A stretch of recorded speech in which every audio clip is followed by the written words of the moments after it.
it's me, Jessica Reba, and welcome back to an episode of I Had a Breakdown Before, so this is why I look like this. So if you make fun of me, then I'll cancel you on Twitter. No, in all honesty, you know, I was in a bit of a slump and I just did not know what content to make, so I had a little bit of a cry about it. But then I suddenly realized that I have been very irritated at this one thing that I've been seeing on my Instagram feed a lot recently, and I'm like, well, why can't I talk about it in a video? So I'm going to talk about it. This is going to be a quick video because there's not much I can say about this, but I still think it's important to talk about. So there is like a big thing, and I mainly see this on Instagram. To correct me if I'm wrong, it may be on other platforms too, but I mainly see this kind of thing on Instagram.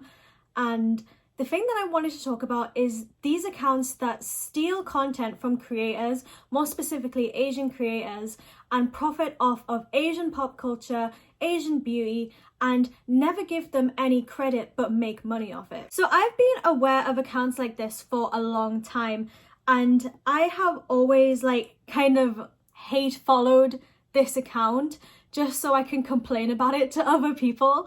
And it is called OK Velvet. But don't get me wrong, I'm not singling out this like specific account, but this is one of the biggest accounts that do this, so I'm just going to use it as a main example. This account has got 241k followers. That's a big ass account, and all it does is repost Asian creators' content, and it almost never gives credit. And I have only ever seen them give credit once, and by the time that they gave this certain creator credit, they had already posted about like 20 of their videos. It's actually kind of funny because I am searching for this specific post where they gave credit to this influencer to find out who it was so I could talk about how they always repost their content. They've actually deleted the post where they credited her, but they have still kept up loads of videos of her on their feed, which is very irritating. But I ended up finding her because coincidentally loads of my mutuals on Twitter really like this influencer, and they actually posted her name, and her name is Hyun, and she is gorgeous. So if you guys haven't checked her out, then please do. She makes like cosplay videos. She's very gorgeous, and I love looking at her face. And you might say, oh well, they're giving them exposure, and I hate that argument because this account, they are literally doing the bare minimum. And the thing that annoys me about this as well, you scroll through the account, there is barely any credit, and I think the only time they've given credit is when the actual influencer messages themselves saying, hey, this is my video, either delete it or credit me. But they always post the TikTok without the creator's name, and I always notice this because when you guys see TikToks, the creator's name is like either in the top corner and then it goes into like the bottom right corner. Usually you can see the creator of a TikTok by it having the name in the top left corner or the bottom right corner. So like, people will have these gorgeous makeup creations that obviously took so much time and effort into them, and they will not get any credit. But the irritating thing about this account is that they always put on their story, please use my code on YesStyle. And if y'all don't know, when you use their code on YesStyle, it gives them money in their creator fund, and they can take it out and spend that money however they like. Guys, this is just me while I'm editing, but I wanted to add a quick little thing about the YesStyle influencer program for a little bit more context, because if you guys don't know, I've got a code on there as well, so I know how it works. So basically, you sign up to be on the YesStyle influencer program, and they give you their own custom code.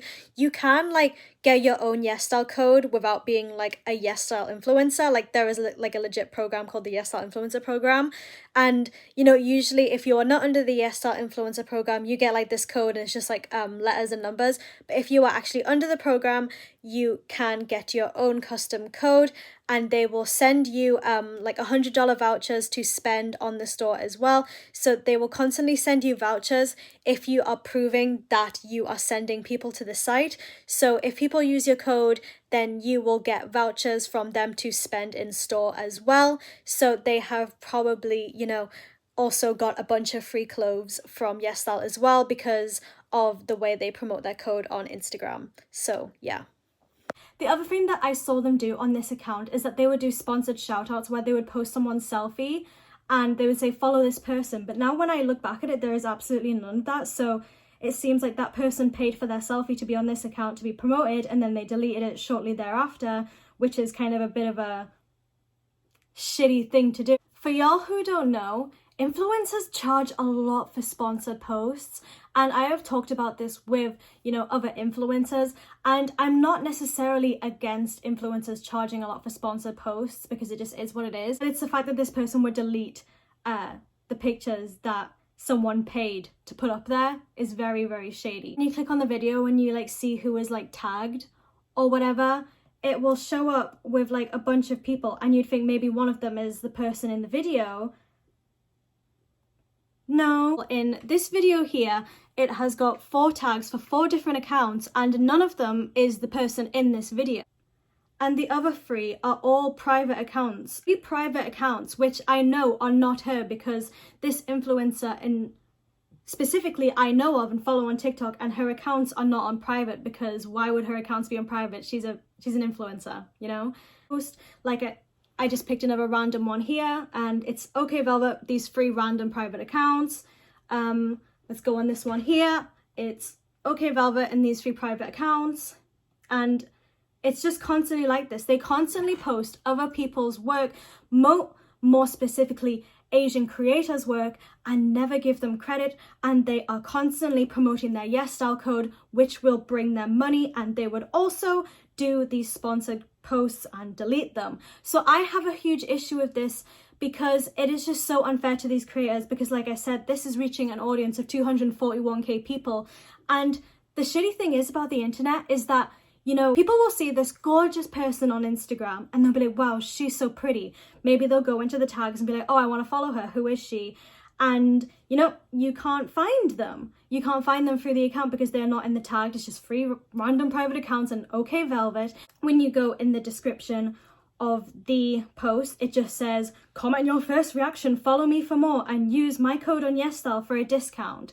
So it's like, okay, maybe it says in the comments, but all the comments are just like calling the girl pretty, so there's still, you know, no way to find this girl's account. And by the time, you know, you've gotten to that point, you're just not going to bother looking for them because you can't even see their username on like the bit TikTok thingy where it's in the 2 corners. So it's just so shitty to the influencer, especially when they've spent all this like time making like a gorgeous makeup look, to just not get any credit for it and to have someone profit off it with their fucking code. It's really shitty. And this is just another editing note. Let's say they do begin to give credit and they do this on every post. It's still extremely shitty to repost other people's hard work and make their engagement lack and possibly make them lose out on engagement because they're reposting all of your hard work that you spent time on. So please don't take it as a thing where it's like, oh, they just have to give credit and it's okay. No, it's definitely not, because they are still reposting other people's hard work, and that's the issue. Like, okay, maybe giving credit is kind of like a good thing and you can give credit where it's due, but they are still profiting off of other people's work and making their engagement lack. So yeah, it's still very shitty. So honestly, please just do not take out of this video that credit is the only thing that needs to happen out of this. It just needs to stop. And if you really don't understand the problem, then just put yourself in your shoes. Imagine you worked so fucking hard on something just for someone else to take credit for it and then they get all the attention for it. It sucks. If you still don't get the problem, watch Drew Gooden's video on it. It is really insightful and he's very well spoken, and I know a lot of you probably already watch him already and probably know why it's an issue, but if you don't, then please do watch Drew Gooden's video on it. And the other thing is as well, like I said, I've followed this account for a while to kind of hate follow them and talk about them to my friends. I always talk about it to people like Johnny and Tora, and I always talk about how much I despise this account. And I always check their stories, and the only thing they do on their stories is post polls of like these cute outfits, and they'll be like, which one do you like more, this one or this one? And then they'll post their Yes Style code to get that money. But I just think it's very interesting that even though they've been profiting off these Asian influencers and Asian culture, Asian pop culture, they have never once said anything about the rise of Asian hate.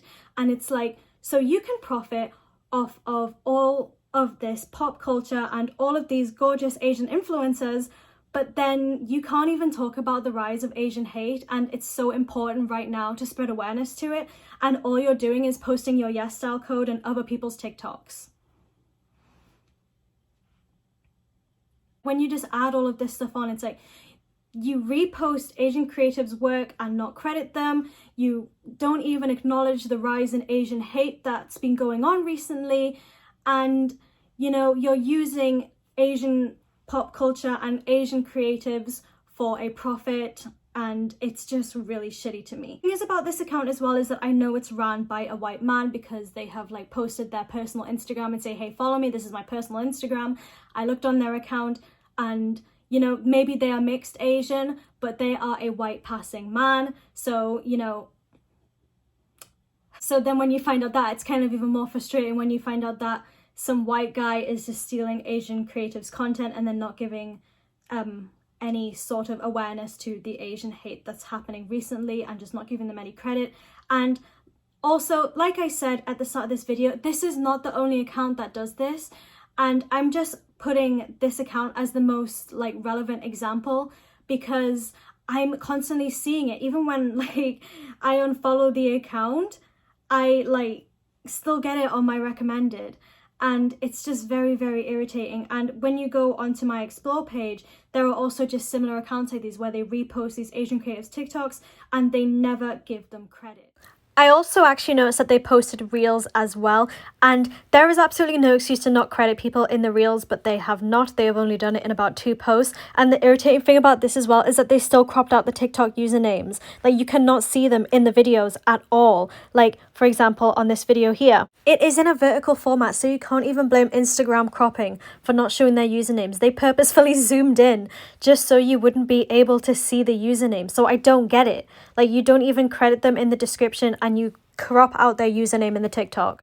So I've noticed, even though they've been kind of starting to tag people when I guess the influencers ask them to on their actual Instagram posts, on the reels, there is absolutely zero credit in sight apart from 2 posts. So it's like, well, you clearly don't care about credit then, because you're only crediting people when they ask on Instagram posts, but when you post reels, you're still not crediting them. So clearly they just do not give a shit. So bye. So I really wanted to talk about this issue. Just wanted to leave some links down below for you guys to read up on, you know, all of the stuff that's been going on in the world recently with all of the Asian hate. So there will be a few links provided in the description to read up on that and just educate yourself to find out what's going on and how you can help. I never want to be like, go send hate to this influencer, or like go comment all of this nasty stuff on whatever. But tell them to give credit and tell them what they're doing is wrong. They do need to be held accountable for this. And there is a way to hold someone accountable without it turning into this massive cesspool of hate. And this kind of behavior needs to stop, because it's unfair to all of the Asian creatives that they are profiting on. And, you know, during a time like this, when Asian hate is so fucking huge, when it shouldn't be, is even more shitty, because you need to raise awareness to this. Like, you're profiting off Asian culture, but then you don't even do, like, I know I'm repeating my point, but it's very frustrating. So thank you guys for listening to me ramble about these accounts. I'm just going to talk about myself for a minute or so. So if you're not really interested in that, then click off. Thank you for watching this video, and I hope you enjoyed it. I've been really struggling making content recently, and the videos that I feel the most accomplished putting out is when I call out problematic behavior. And I don't want it to make it seem like I enjoy problematic behavior, but I feel more accomplished knowing that, you know, maybe I can help raise awareness to this and maybe put something to a stop. When I made my JoJo Spotlight video, I was really, really happy with all the support I got, because, you know, I hate seeing like a whole community of people, you know, actively support something that was anti-black or misogynistic or, you know, just all around nasty. So I was very happy with all the support that you guys gave on that, and you guys were all really mature about it as well, so that really made me feel better. The reason that I was having such like a hard time before I filmed this video is that, like, being a K-pop revolved YouTuber kind of sucks, because the thing is, whenever you talk about K-pop, and I've talked to so many other like K-pop YouTubers or people who talk about K-pop on their channel, and they've always said to me that they always have to be so careful with what they say, because if they say they don't like this song, then you know what's going to happen to them. Or they like criticize one thing and then everyone starts going for them. And I feel like I'm constantly walking on eggshells whenever I make a K-pop video, and I feel so ingenuine by it now. And it's kind of like sucking the life force out of me, and it's making me enjoy K-pop less. I kind of wanted to branch out and make more videos revolving commentary and, you know, I hate saying call out videos, but I guess you would call this like a call out video. I wanted to make more videos that I actually think I enjoy writing about and making scripts for, rather than just talking about a K-pop comeback that I'm not interested in, or talking about a K-pop scandal that I really don't care about. I would rather talk about something that I think I would want to share with you guys, and I genuinely find much more interest in raising awareness to certain, you know, problematic behaviors in different communities, rather than just talking about shit I don't care about. That being said, I don't want to stop talking about K-pop completely, but I just don't think I can constantly make K-pop content. So I hope you guys are fine with that, but it's just been really hard with me, and I think I will genuinely cry if I keep talking, so don't let me do that. I want the content to still be kind of in that circle where K-pop fans can still be interested in it, so don't get me wrong, but yeah, I hope you guys understand where I'm coming from with this, because it's just, oh, it's just really hard, and I want to keep making content, but it's just like, I just can't. I just can't keep making stuff about like that I just don't want to watch. And it's like I sit there and I'll watch something and I'm like, if I don't want to watch this, then why the hell would anyone else want to watch this? So it's just really hard. Sorry for getting a little bit emotional there, but I just wanted to kind of get that off my chest because it feels a lot better saying it. But if you guys want to follow me on Instagram, then feel free to. If you want to follow me on Twitter, please do feel free to as well. I am constantly trying to draw a Genshin character every day, so, you know, wish me luck on that. I will post more updates on that, and, you know, I always try and, like, post updates on my videos and stuff on my Instagram stories, so if you guys want any updates on future videos, then feel free. I also have my Discord server where we worship Janice the cow. Very, very fun. And yeah, thank you guys for sticking with me and being patient with me, and it means a lot. So I will see you guys later. Thank you guys for supporting me. My nose is all red, call me Rudolph, and I will see you all later. Stan Wowaka. Bye.